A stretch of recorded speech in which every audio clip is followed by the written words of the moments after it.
Inilah kisah Kenshin dan Kaori, seorang pemuda kaya yang menyamar kerja sebagai cleaning service. Versi Kaori TV, episode 338. Pak Henry, yang mengetahui berita tentang Kenshin. Beliau pun seketika itu terkejut. Kok bisa security memukul tuan muda? Dan Pak Henry pun menjawab, "Baik-baik Pak Michael, ini saya akan memantaunya." Pak Michael pun bicara, "Oh itu Pak Henry. Masalah ini, tuan muda, tak ingin banyak orang yang tahu. Jadi Pak Henry, jangan sampai terlihat olehnya." Pak Henry pun mengiyakan. Pembicaraan itu selesai, dan mamanya Kaori bertanya, "Kenapa ya dengan Kenshin, calon menantu kita ini?" Pak Henry pun menjawab, "Semalam Kenshin berkelahi katanya terluka di pipinya, tapi ini diperhatikan kok nggak ada." Istrinya menjawab, "Loh kok bisa itu Pak? Kok bisa berkelahi dengan orang? Emang apa masalahnya Pak?" Pak Henry menyahutnya, "Hal itu entar aja coba Mama panggil Kaori, kita tanyakan ke dia, pasti Kaori itu mengetahui." Tak menunggu lama, istrinya pun keluar, dengan wajah tersenyum biasa, tanpa rasa yang mencurigakan. Mamanya pun memanggil, "Kaori sini kamu masuk bentar, bawakan buah-buahan di dalam, untuk Mas Kenshin ini." Kenshin menyahutnya, "Nggak usah tante, ini aja sudah banyak sekali." Kaori pun menjawab, "Nggak apa say, enak loh buahnya, lagian itu kan juga nggak bikin kenyang." Lalu Kaori berdiri, ia berjalan masuk ke dalam. Saat tiba di ruang tengah, Mama dan ayahnya langsung bertanya. Pak Henry itu berkata, "Kaori, bentar sini, ayah mau bicara." Kaori pun berhenti, lalu ayahnya bertanya, "Oh ya Kaori, apa Kenshin ke sini? Dia nggak pulang semalam?" Kaori menjawabnya, "Oh itu Kenshin nggak pulang ya? Kenshin menginap di tempat kos temannya." "Emang ada apa ya?" Mamanya yang menyahutnya, "Ini Kaori, apa benar Kenshin tadi malam berkelahi dengan orang?" Kaori langsung menyahutnya, "Loh Mama kok tahu? Dari siapa Ayahnya yang menjawab, "Ini tadi teman ayah telepon Kaori, pegawai kantor pusat, yang memberitahukan. Bahkan bos besar sendiri barusan telepon ayah pula." Kaori pun bertanya, "Loh ya kok bisa tahu ya? Padahal Kenshin nggak cerita ke orang lain." Ayahnya pun menjawab, "Entahlah Kaori, tapi yang jelas, orang kantor pusat banyak yang tahu. Apalagi bos besar tadi menyuruh Pak Michael untuk menyelidiki siapa yang berkelahi dengan tuan muda, katanya seorang pengusaha pula." Kaori, "Apa benar itu?" Kaori menjawabnya, "Iya benar ya, bahkan Kenshin semalam agak lebam pipi kirinya, dikeroyok oleh security-nya orang itu." Pak Henry menyahutnya, "Gitu kok kamu tadi malam nggak cerita dan bilang ke ayah? Kalau ada kejadian seperti ini, pasti nih Kaori bisa besar urusannya. Sini kamu tunjukkan orangnya, biar ayah langsung laporin ke polisi. Kalau perlu ayah bawa pengacara." "Apa mereka itu kagak tahu siapa yang dikeroyok ini?" Kaori membalasnya, "Jangan-jangan ya, jangan bawa ke polisi dulu. Tadi malam Kaori pun sudah bilang begitu, tapi Kenshin nggak mau ya. Dia bilang hanya luka biasa." Pak Henry pun menjawabnya, "Meski tuan muda nggak mau melaporkan, tapi berita ini sudah terlanjur tersebar Kaori, apalagi bos besar mengetahui, dan sebagian orang kantor pusat pun mendengarnya. Pasti mereka juga nggak terima. Ayah sendiri pun juga marah. Siapa emangnya orang itu? Kamu jelaskan ke ayah." Kaori menjawab, "Dia itu ya namanya, kalau nggak salah namanya Yudis. Orang tuanya juga pengusaha. Dengar-dengar katanya ya, pengusaha itu kalau mengembangkan bisnisnya, suka menyerobot tanah miliknya orang ya." "Itu sih Kaori, pernah dengar cerita seperti itu."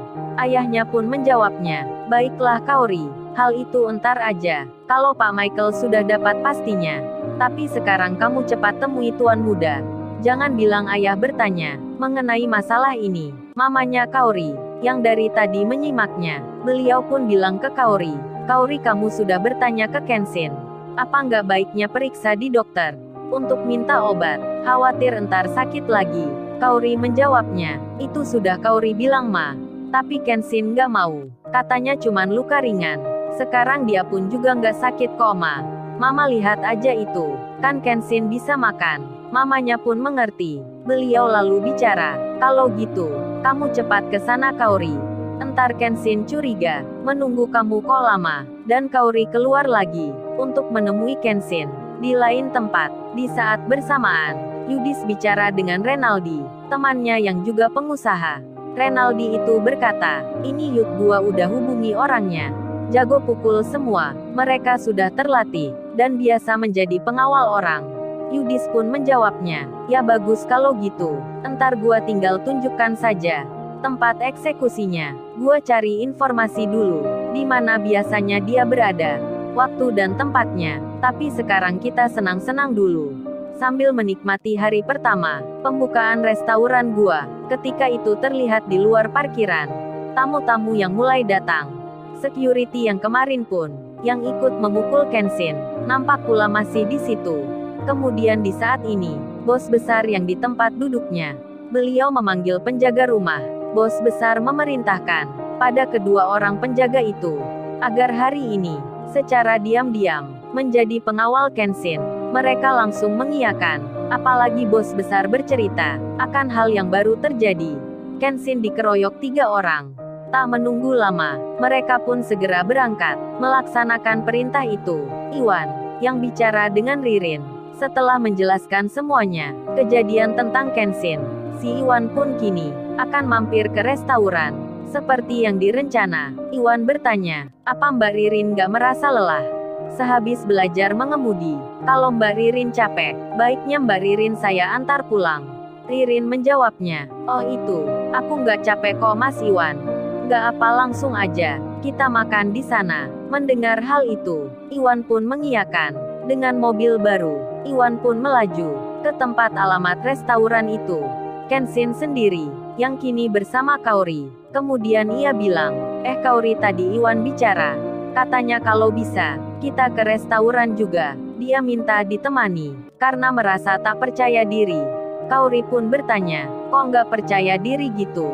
Maksudnya apa ya Sai? Kenshin menjawabnya, yaitu Kaori kata Iwan. Masa dia yang kerja cleaning service? Makan bersama cewek yang kerja kantoran. Di restoran pula, katanya gitu Kaori. Kaori menyahutnya, ah bisa aja Mas Iwan itu pakai alasan gitu, tapi nggak apa juga ya. Kalau kita ikut ke sana, lagian ini kan hari libur. Kaori belum tahu, kalau di tempat itu, semalam Kenshin berkelahi, dan Kenshin pun saat ini, ia merasa juga khawatir, kalau Iwan tak bisa menahan emosi, jika nanti bertemu Yudis. Karena memang di situ sendiri, restorannya Rena, dekat dengan usahanya Yudis. Dan waktu berjalan, si Iwan, yang mencari-cari lokasi, tak lama kemudian, dirinya telah sampai di jalan yang dimaksud. Lalu dilihatnya, bangunan-bangunan, di situ banyak rumah makan, yang nampak berdampingan. Ririn kemudian bilang, itu Mas Iwan kayaknya tempatnya. Iwan pun membelokkan kemudinya, mobilnya dijalankan agak pelan. Karena memang yang dinaiki ini, mobilnya Ririn yang masih baru. Security di tempatnya Yudis itu mengira, mereka adalah tamu, yang akan berkunjung ke restoran. Tangan security mempersilahkan, agar Iwan masuk ke tempat parkiran. Namun Ririn segera bilang, bukan Mas Iwan, bukan sini tempatnya, tapi alamat ini ada di sebelahnya itu. Waduh, untung saja Ririn ini pandai membaca lokasi, kalau tidak kan bisa gawat. Mereka bisa masuk ke tempatnya Yudis. Karena kesalahan itu, Iwan lalu memundurkan lagi mobil yang dikemudinya untuk beralih belok ke kanan. Kemudian melaju ke depan. Security-nya pun melihatnya, orang yang baru dipersilahkan, kini malah masuk ke restoran sebelah. Si Rena, yang di tempat kerjanya, melihat pula ada mobil yang berhenti di depan halaman parkirnya. Si Rena pun memperhatikan laki-laki yang turun. Ia belum melihat jelas kalau itu adalah Iwan. Di tengah hal yang demikian, Iwan pun berjalan balik ke belakang untuk melihat jalan raya. Saat itu Ririn sendiri masih di dalam mobilnya. Ia sedang menerima telepon. Lalu tiba-tiba dari restorannya Yudis, Renaldi itu keluar hendak menemui temannya yang saat ini baru datang. Lagi berhenti di depan. Dikarenakan hal itu, karena restoran ini berdekatan, si Renaldi itu pun tak sengaja melihat Iwan, salah seorang yang mengejeknya, kini ada di sini. Tak menunggu lama, Renaldi yang menyimpan dendam dan benci, tak sabar ingin membalasnya. Dengan cepat-cepat, Renaldi masuk lagi ke dalam, memberitahukan hal itu ke Yudis. Kalau salah satu orang yang akan menjadi target sekarang ada di sebelah. Yudis pun mendengarnya. Ia segera keluar untuk melihatnya. Lalu, bagaimana kisah selanjutnya? Subscribe channel ini untuk episode berikutnya. Terima kasih.